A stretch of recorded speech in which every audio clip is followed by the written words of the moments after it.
Hello everyone, and I want to welcome everyone back to the channel. Today we're going to be touring Utopia of the Seas, and this is going to be a full, complete, and comprehensive tour of the entire ship. And as you look at all the clips that are scrolling across your screen, that's just a teaser of what's on board, because we look at everything, and that includes the pool, bars, all the entertainment options, the cabin tour, clubs, the staff service, all the food options, the kids clubs, adult only areas, and much, much more.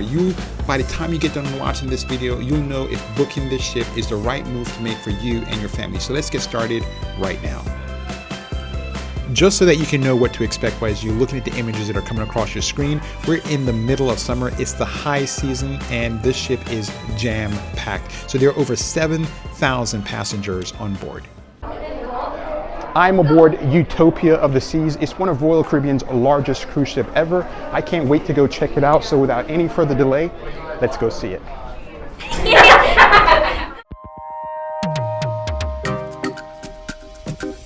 The first place to go is going to be to your muster station, and you don't really have to worry about where that is because there are people all around pointing you in the right direction to help you get there. So it wasn't a grand entrance where people are celebrating, happy, and there's music playing and all that kind of stuff. It was just fantastic because of how it looked. But the first thing you want to do is head to your muster station. One of the first things I recommend you do once you get on board is head to the top deck, and that's where you're going to have your sail away party. The sail away party is where they play loud music, they have a DJ, sometimes a band, and that's where you're going to meet your entertainment team as well as your cruise director. And they get the cruise started in the right way by getting you all excited. Great time to start your drink package and just begin to enjoy being on board.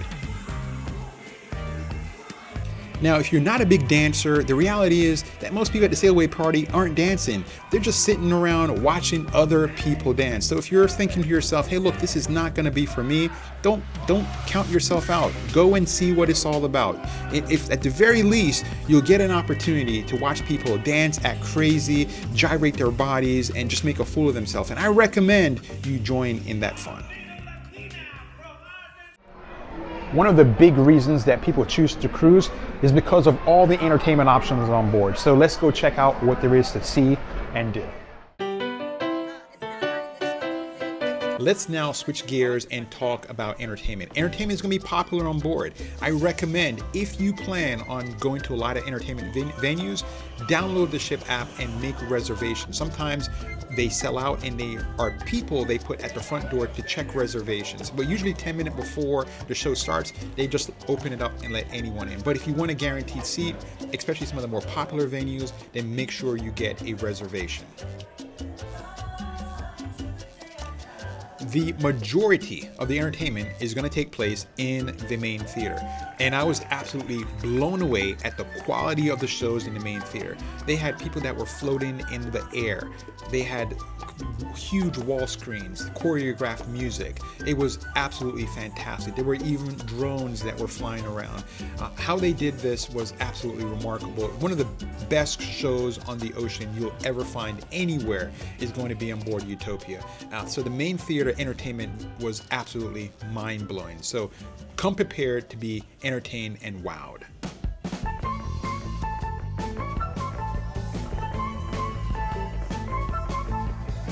If you don't do anything on board and you had to do one thing, the number one thing I would recommend you do, and that is going to be the Aqua Theater. By far, a mile. It was the best entertainment value and venue on board.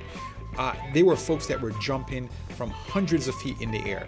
They were dancing on the water. They were coming up out of the water. They were doing things. They were flying in the air. They were doing a whole lot of things that made you think, wow, how in the world do they do that? The coordination, the lights, the dancing, everything was just spectacular. One of the greatest entertainment acts I've ever seen in my entire life, and that is a high bar to me. And I would definitely recommend you book it early because it was, in my opinion, always sold out. There was always a full crowd, and I think people really appreciated it. So definitely the show that you don't want to miss is going to be the Aqua Theater.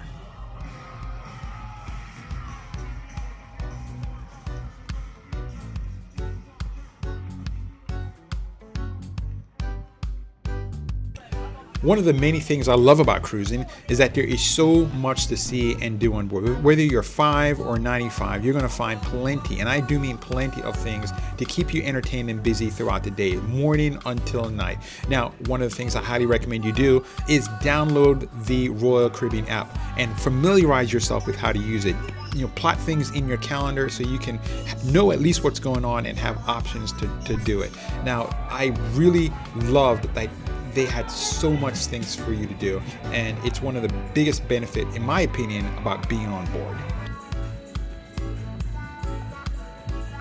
There are lots of specialty entertainment venues on board, but one of the big ones is going to be the Royal Promenade. That's where a lot of things happen. They have parades here, as well as parties, dance parties, you name it, it's going to happen, because it's one of the main gathering places and one of the largest open spaces on board. So there's tons of things that are going to be happening right there in the main promenade. And the good thing is that it's normally accessible to everyone. So no matter whether you're sailing in one of the more bigger cabins or one of the cheapest thing on board, all the entertainment venues are available for you to use and have a great time.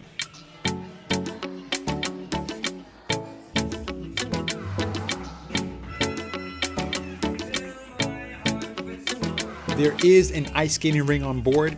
The show was great. I have no problems with the show. However, because I was so blown away with the entertainment in the main theater and the aqua performance, I just expected that this was going to be also the greatest skating performance I've ever seen. Now, don't get me wrong, it's good, but I've seen better. One of the good things about this show, though, it does have a sort of a theme. Oftentimes, you'll have entertainment that's done on the main stage, and there's no rhyme or reason to what you're looking at. It's just a bunch of lights and everything else like that. But however, there was a theme and a storyline to the skate and performance, which made me really appreciate it even more so.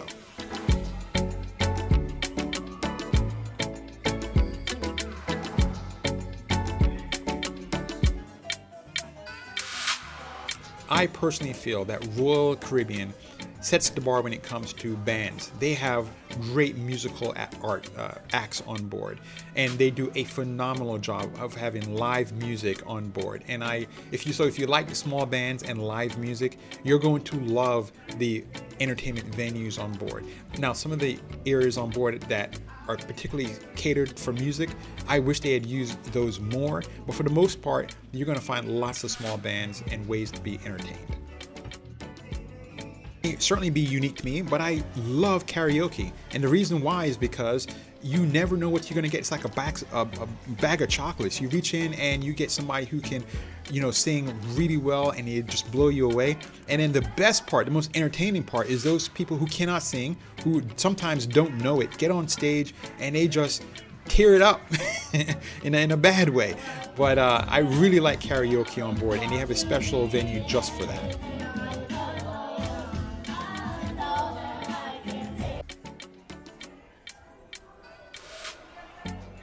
If after you got done paying for this cruise, if there's money left in your pocket, Royal Caribbean wants to know, and they have a casino that can handle that for you.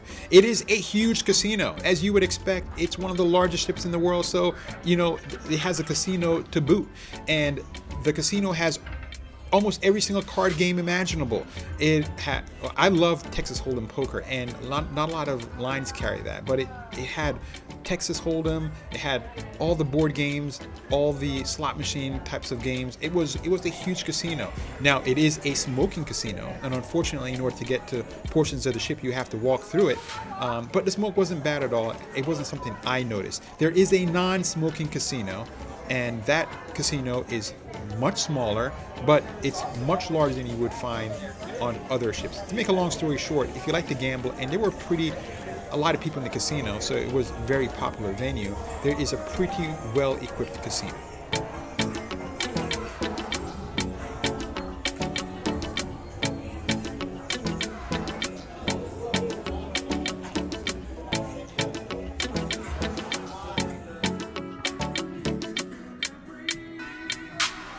There is a sports court on board, and one of the things I love about the sports court is that sometimes Carnival's schedule fits into your schedule, and that's great. But at times you want to do things on your own time when you want to do it. And that's the great thing about the sports court. If there's gaps in your schedule, or if you just want to do things with a family, you can say, hey, look, we're going to do this at 12 o'clock, and everyone can meet at the sports court and they can get involved. It's not whether or not Carnival has something scheduled that you want to do or not do. You making your own fun on your time.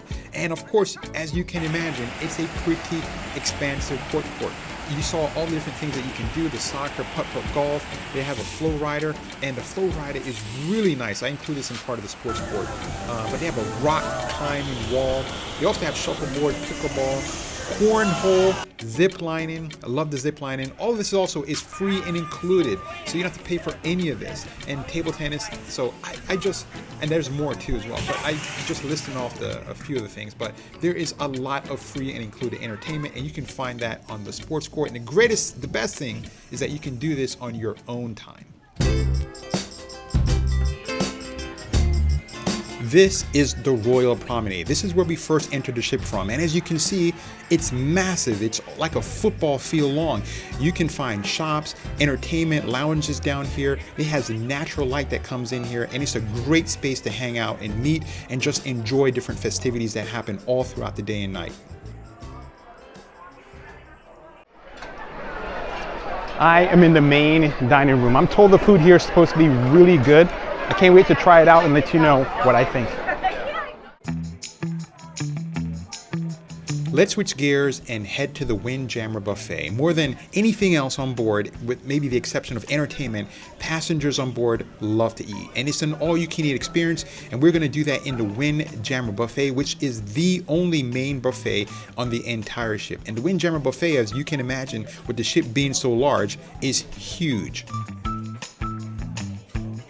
When it comes to food, there's generally two things I look for. And the first one is going to be the quality of the food. How good does the food taste? The next thing is going to be the variety. Are there a whole lot of different types of food? Because you have people who have a lot of different dietary restrictions, or people who just don't want to eat certain things. So it has to be a lot of different things for you to choose from. So when it comes to the quality, the food here on board was pretty exceptional. I really didn't find a lot of things that weren't done well. So when it comes to the quality of the food, you're going to be in safe hands on board. Now, as it relates to the variety, with 7,000 plus passengers, you can imagine that there's going to be tons and tons of different selection, and it didn't disappoint at all. There were some stations that were repeats, especially if you go from one side of the buffet to the other. However, the variety was outstanding, not just in the main entrees, but when it came to desserts, it had lots of fruits. So no matter what your dietary restrictions are, you're going to find plenty of things to eat on board at the main Windjammer Buffet. Now, earlier I told you to go to the sail away party. Make that the first thing you do once you get on board. Well, the second thing you need to do is go to the main buffet, and I'll tell you why. They serve lobster. Now, I watch other cruise videos and I saw them serving lobster, and I wasn't sure if that was the inaugural cruise or if that's something that they regularly do, but they serve lobster on the first day and only on the first day. So immediately, as soon as you get done with the sail away party, then go down and have some lobster. Now, was it the best lobster I've ever had? No. However, it's lobster, so don't sleep on that. Definitely go and check out the lobster.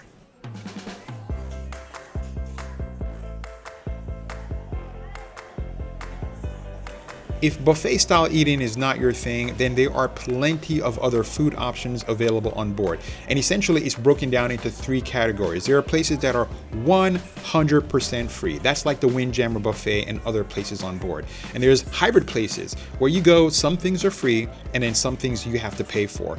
And then there's other places, specialty restaurants, where everything that you order, you have to pay for. And we're gonna go through all of them and tell you the good and the bad about all the different options.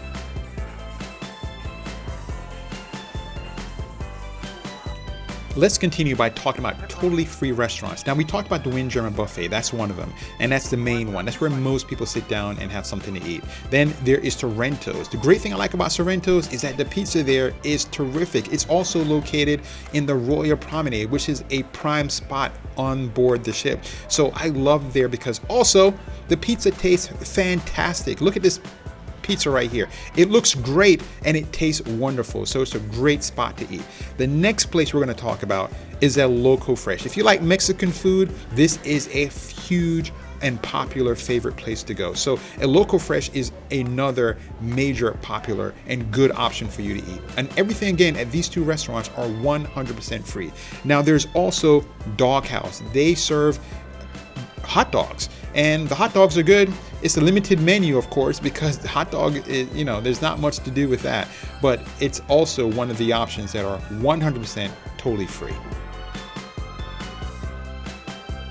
The next type of place that we're going to talk about are going to be the hybrids. This is the restaurants where you go and some of the things you have to pay for and some of the things are free. And the first place that we're going to talk about is Cafe Promenade, and you can have gourmet coffee here. Now you can have unlimited caffeinated and decaf in the main buffet and throughout other portions of the ship. However, if you want specialty coffee, then this you're going to have to pay for, and the main place you can get it is going to be Cafe Promenade. The next one is one of my favorites, and it's Solarium Bistro. And I really like this one because it has a more adult type feel to it. Now, some things on the menu are free. However, there are upcharges for things like lobster or special cuts of meat, but it's a really nice space. It's great because you can change it up from going to the main dining room every single night. The next one is going to be Park Cafe. It's one of my favorites because it's located in Central Park. So if you like ambiance and just have a nice quiet venue and just maybe drink a nice cup of coffee, then you're going to be in luck here. The challenge though is that the coffee and other beverages are an upcharge, while the sandwiches generally tend to be free and included.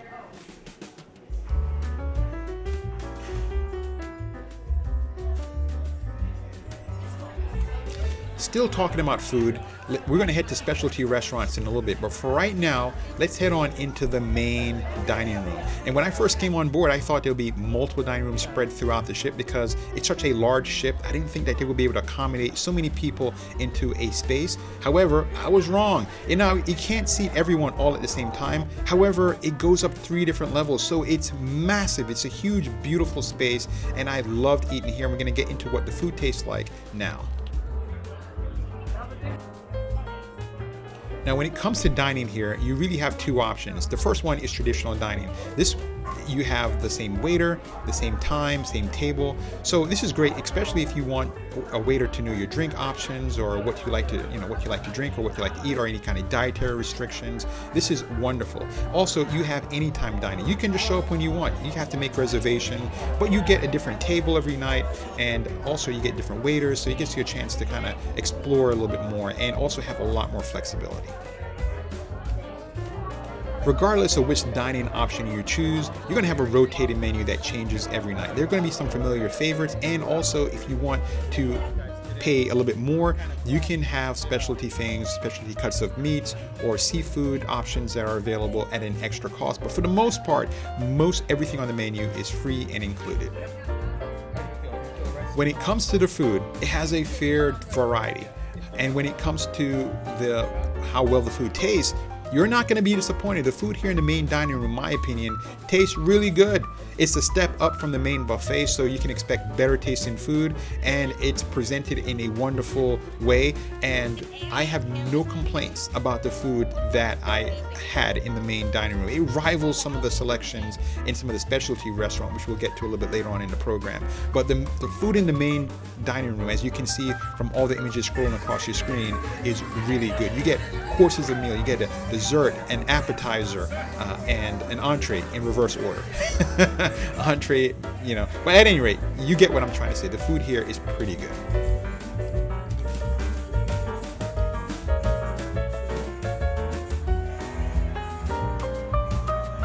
One of the things I do like is that they enhance that formal dining experience where they actually gave you a hard menu. A lot of ships are going now towards app, where you order off the app, but I think it has a bit degree of sophistication when you actually are given a real hard menu to order off, and that's what they do on board.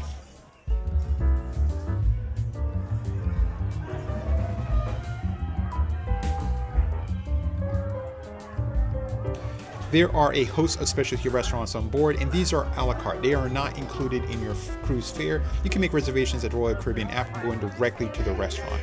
They are higher end type restaurant experience, and you can expect to pay anywhere from $10 to $50 per entree. These are smaller, more intimate settings, and they use what they say is premium ingredient, although I think the quality of the food at these specialty restaurant is only maybe a little bit step up from what you would find in the free venues. So you really have to think, is it worth it?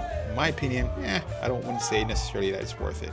However, if you want to go to some of these restaurants and you're a foodie, you can get a dining package, and getting so will save you money. So you get a dining package and you're allowed to go to, say, a few restaurants. Just be mindful that these restaurants are awfully popular and they sometimes sell out. So if you have a restaurant that you like or type of food that you want to eat at, definitely try to make your reservations, especially during sea days or on formal nights.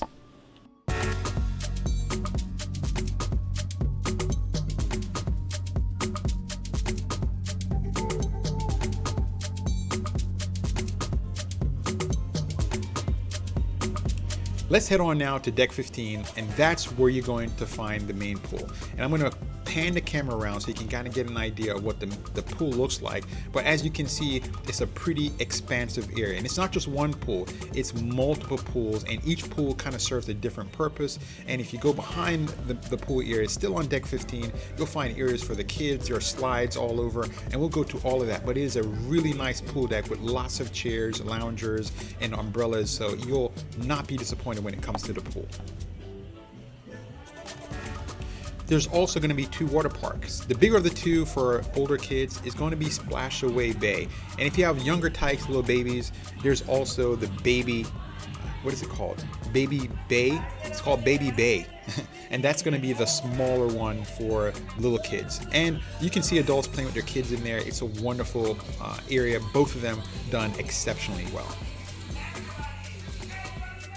If your kids like water slides, then they're going to be in water slide heaven, because there are a lot on board, over a dozen. So there is plenty of water slides for them to choose from. Now, if you're concerned about safety, there's lifeguards all the time, as well as life vests available for both kids and adults.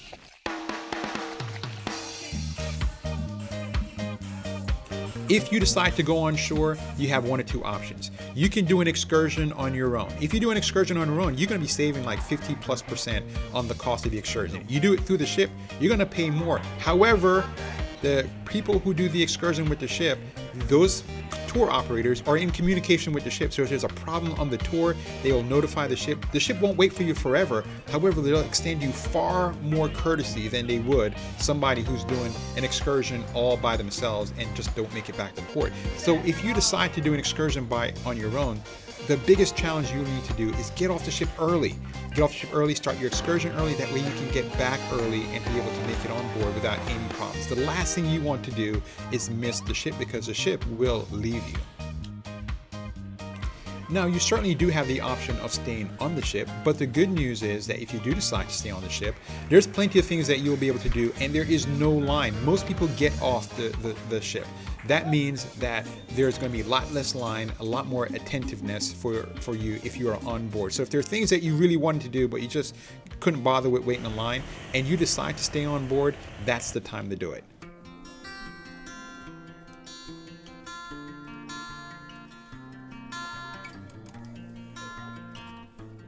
Now, most of the things I've been talking about have been high energy activity. Going to shows, going to the sports court, going offshore. As some people are listening to this, they're sweating just thinking about it. The good news is that there is a spa.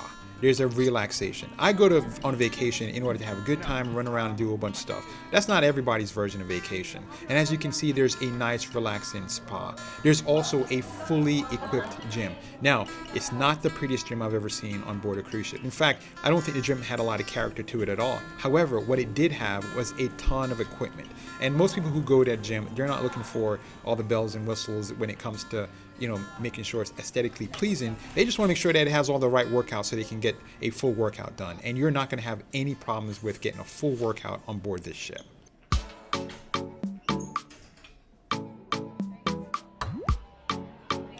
One thing a lot of cruisers don't realize is that the low prices that you oftentimes get in order to get on board doesn't cover the cost of the cruise.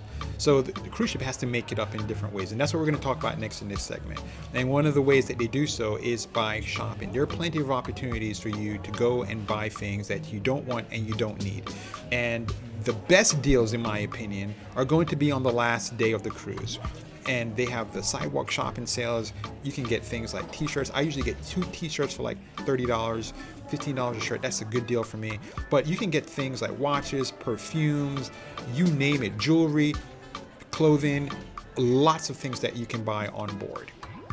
Some ships you go on, the crew's very aggressive when it comes to offering you merchandise, and they will hound you to no end. What I mean by that is you leave one crew member and you walk around and there's another crew member selling it. It just seems like you're constantly running into people who are trying to sell you. And the good news about being on Utopia is that wasn't the case at all. I felt that people were laid back. If you wanted to buy something, they're happy to help you. But outside of that, they weren't coming up to you, bombarding you, asking you all the time to buy.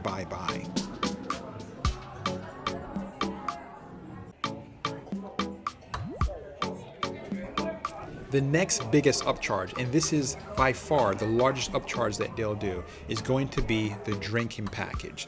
Now, most of the time they limit you to like 15 drinks per day. So in order to make the package work for you, you have to drink at least 10 drinks per day. And usually if you have multiple adults in your cabin, then all of those adults, whether they drink or not, have to buy the drinking package too as well. So you have to do the math before you leave your home in order to determine whether or not the drinking package works for you. Now, I will say this, if you plan on drinking while you're on board, I recommend you buy the drinking package before you leave your house. And the reason why is because the discounts that you receive before you actually board the cruise are actually going to be deeper than anything you can find on board. So it makes sense to think it through and make sure that if you're going to drink, get the package early.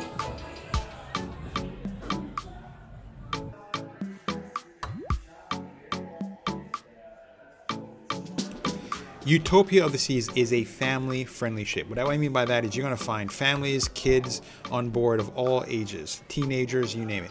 However, some people, even the parents, don't necessarily like being around their kids all the time. And the good news is about those passengers who want a more adult experience is that there's a place called the Solarium. You're looking at it right now, and it's an adult-only place. And the good news is that there are people in there that make sure the kids don't get in, and if they do get in, they tell them to leave. So they keep it adults only. It's located to the very back of the ship. It's covered by a huge dome. It's see-through, so it lets natural light in there. So no matter where you're going or what the temperature is outside, whether it's raining or anything else, you have a perfect conditioned location inside that's adults only.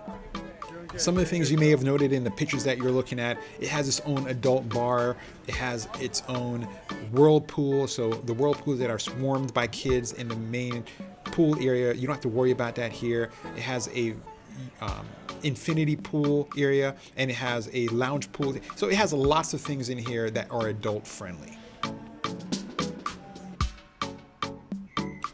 Another big venue for you to experience is going to be Central Park. And the reason why I say that is because you can be on board and almost miss it. And it's a wonderful area. I love going to Central Park. When you are on board and you walk in through the atrium, not the atrium, but the Grand Promenade, you feel like you're not on board. And you get that same effect like when you're in Central Park. You feel like you're not aboard a cruise vessel. That's because it's so expansive. It has trees, bushes. It has just a wonderful environment. All the foliage that you see right here is 100% real. And at nighttime, they have bands and music that play. So it's a wonderful, relaxed experience.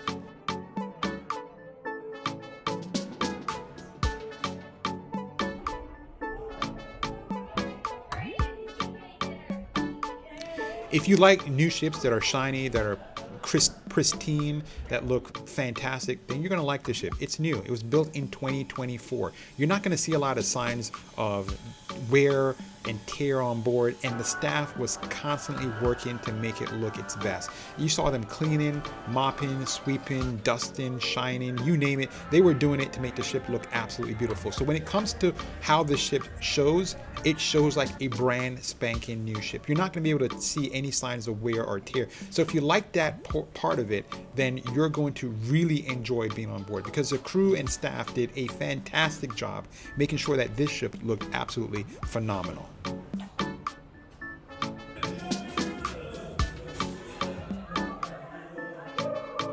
This is a family cruise ship, so you're going to find kids on board, and it's welcoming to families and kids of all ages. And the great thing about it is that kids have their own individual spaces that's just for them.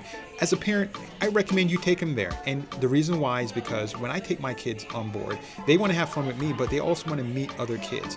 And when you take them there, especially on the first day, from the very first day of the cruise, they start to meet kids on board, and they start to hook up, they meet, they play games together, and the kids enjoy the cruise, in my opinion, more with having friends on board than just hanging out with their family.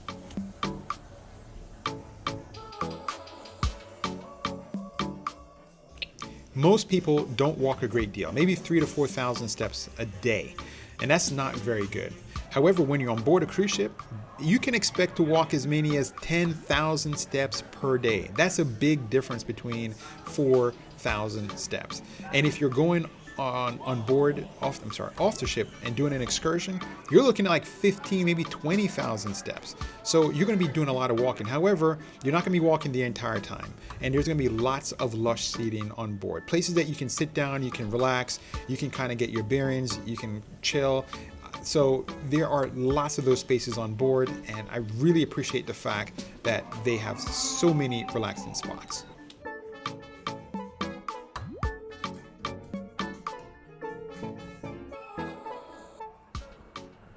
If you want to get a seat on the pool deck, that can be a little challenging at times. Well, if you've got enough money, somewhere along the lines of $270, you can rent your own personal cabana on board one of the pool decks, and it has a great view. Sometimes it comes with drinks, and you can have it for the entire day. You may be able to get deals as little as maybe $100 and maybe $50 or so, but you can pay to have great seating on board the pool deck.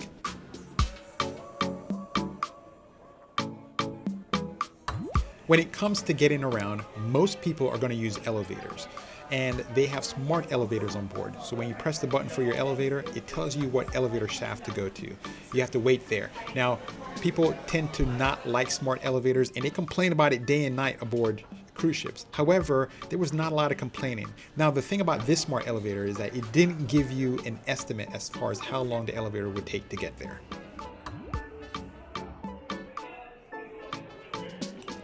I do like that there were lots of ship displays that helped you understand and orient you as to where you are and help you figure out where you want to go. I didn't like the fact, though, that the digital maps weren't smart. So some digital maps, you press buttons on the map and it tells you where you are, what's happening. It tells you a lot of information, where this doesn't tell any of that at all. It just kind of tells you where you are and where things are located around you.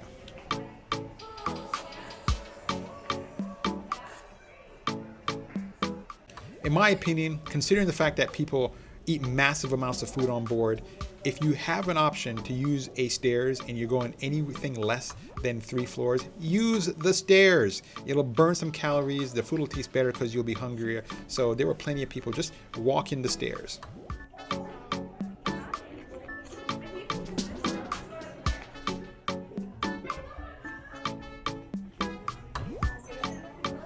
There is internet on board. Now, the good news is that the signal is going to be strong. So if you're thinking about working, you're not going to be running into dead spots or any problems like that. The internet signal is strong throughout the ship, so internet strength is not an issue. The challenge with the internet is going to be the cost. You're going to pay more for the internet for 2 to 3 days than you would the entire week on land. So if you don't need your internet, then it's probably not a good idea to get it. Now, here's what you can do instead. You can download movies before you get on board, podcasts, YouTube videos, games that don't require internet access. All these things help keep you connected because people don't realize how much they use their telephones. And to be without it for a week or more, you can almost feel like you're going through withdrawals. And even the ship, the fact that you have to carry your phone around in order to do different things on board, especially checking your calendar, it's hard to get out of that habit of constantly having your phone. But if you have these things on your phone that are saved, that are not going to cost you any money, it's going to end up saving you a great deal.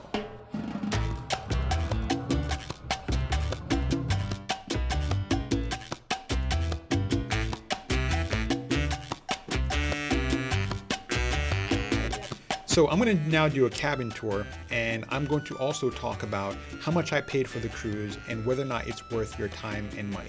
When it comes to the cabin, real briefly, the cabin was very nice. It carried over that theme that you saw on the outside and the rest of the ship, very contemporary feel, and brought it into the cabin. I usually get the smallest cabin on board. However, this time I splurged and I got a balcony. So you can see a balcony cabin here, what it looks like. Now let's talk about cost, how much you should pay or are looking to pay for this cruise. Normally when I book a cruise ship, I get the smallest cabin on board. However, if you like a cabin that has more space, or if you don't like something that doesn't have natural light, or if you're claustrophobic and you feel you need a balcony, those are gonna drive up the cost. So the cost I pay is gonna be for a balcony type cabin. Now, give you some background as far as this cruise. I booked this cruise in the middle of the summer. So now we're looking at the high season. The high season is going to be the summertime. It's going to be when kids are out of school. So we're looking at any kind of holidays, and also during the winter time when we have winter break. And then spring break. So these times are going to be elevated costs. So I'm paying more than I ordinarily would at any other time of the year. My out-of-pocket cost for a 4-night sailing to the Caribbean was $750. That's not a bad deal. It's not the best and cheapest that you can find during that time period. And the reason why is because it's a newer ship, and also it has the distinction of being one of the largest ships in the world. People like sailing on these ships because of all the amenities that I mentioned earlier in this video. So was it worth the almost $800? The answer is absolutely. I had a great time. If I would go back again if I can get more time and off work and have the money to boot. But I had a wonderful time and experience. I think you will as well. I definitely recommend this ship. There are so many checkpoints that it had that it's hard to say how someone would not enjoy their time on board. Now, if you like a more boutique ship, then maybe this is not going to be the right one for you, because this ship generally tends to be pretty full.